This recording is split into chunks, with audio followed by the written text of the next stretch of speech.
ST महामंडळाकडून राज्यामध्ये लवकरच नोकर भरती केली जाणार। एसटी महामंडळाचा मोठा निर्णय, राज्यामध्ये 10 ते 15 हजार जागा भरण्याचा निर्णय। न्यायमूर्ती भूषण गवई उद्या सरन्यायाधीश पदाची शपथ घेणार। भूषण गवई सरन्यायाधीश पदाची शपथ घेणारे दुसरे व्यक्ती। रशियाचे राष्ट्राध्यक्ष व्लादिमीर पुतीन भारत दौऱ्यावर येणार। द्विपक्षीय शिखर परिषदेसाठी मोदींकडून पुतीन यांना भारत भेटीचं आमंत्रण। अमेरिका चीनमधील करयुद्धाला विराम, दोन्ही देशांकडून करवाढ 90 दिवसांसाठी स्थगित।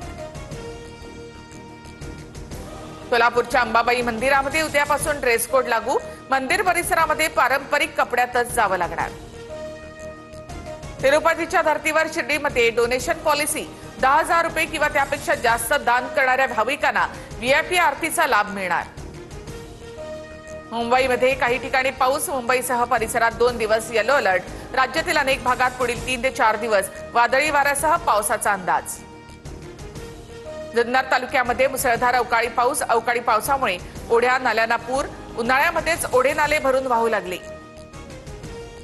इगतपुरी तालुक्यामध्ये सलग 6व्या दिवशी अवकाळी पावसाची जोरदार हजेरी, विजेच्या कडकडाटासह मुसळधार पाऊस, अवकाळी पावसामुळे शेती पिकाचं मोठं नुकसान।